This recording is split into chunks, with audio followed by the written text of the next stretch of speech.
Good morning, students. This is your English teacher, Ms. Favour. This morning, we'll be treating the topic figures of speech. The topic figures of speech. Yes, what are figures of speech? Figures of speech can be simply defined as literary devices or literary terms. Figures of speech, I say, they can be defined as literary terms or literary devices. Yes, we want to examine some types of figures of speech. One, we have simile. We have simile. Simile is a type of figure of speech used for direct comparison. What did I say? Simile is a type of figure of speech used for direct comparison of two things which are generally not alike. Simile, this is a direct comparison of what? Of two things which are generally not alike, but they have a kind of similarity. For instance, let's look at the example. And before we look at the examples, one thing you have to know is that simile normally make use of the word as. Normally make use of the word as or like when making comparison. Simile normally make use of what? Normally make use of the word as and like for comparison. Because sometimes when we go and look at metaphor now, you might be confused when you want to compare metaphor and simile. But when we get to metaphor, you will understand better. So for you to identify when comparison is being done with simile, you take note of the word as and like. So let's look at the example below.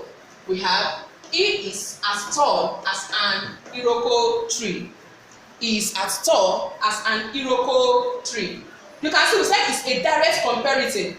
But what is being compared what is being compared, they may have a kind of similarity.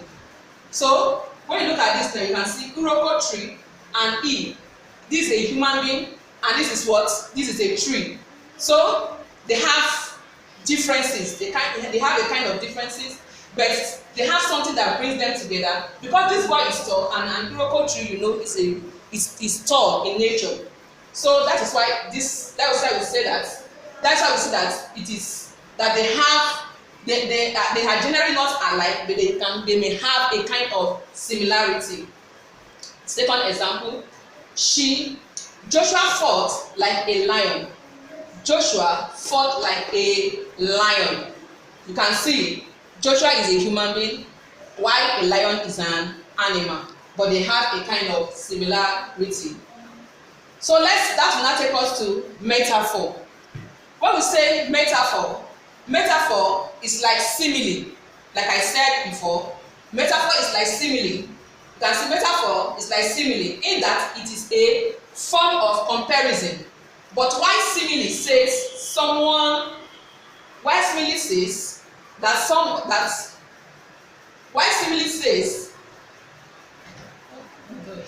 someone is like or is as.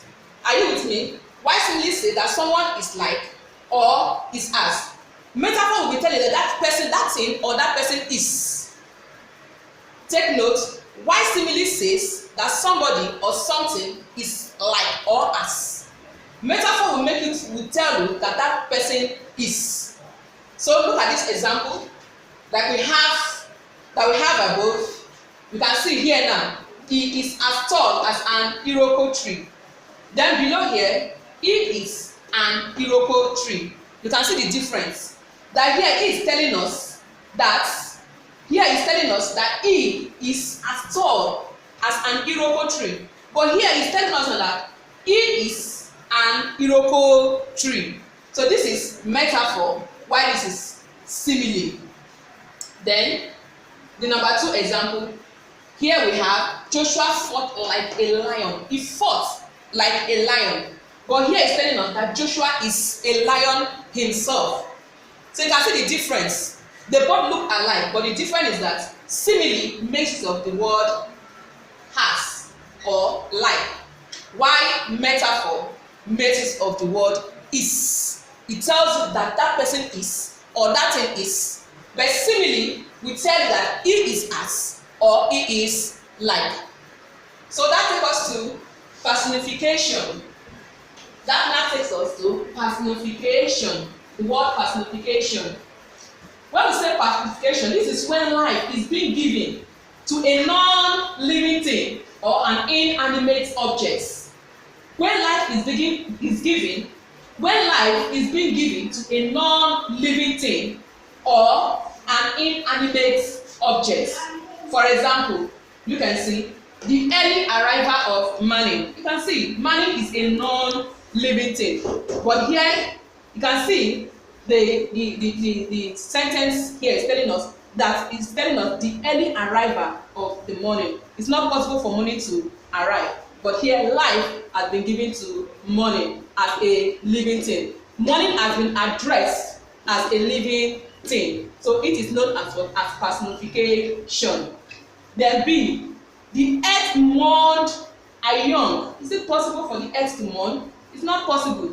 It's only human beings that mourn, but it's not possible for the earth, for non-living things to mourn. So whereby life is being given, in any literary terms, whereby life is being given to a non-living thing or an inanimate object, it is known as what? It is known as personification.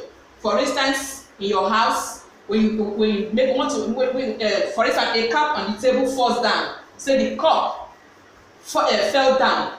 Are you with me? Life has been given to that cup because it is a force that made that cup to fall.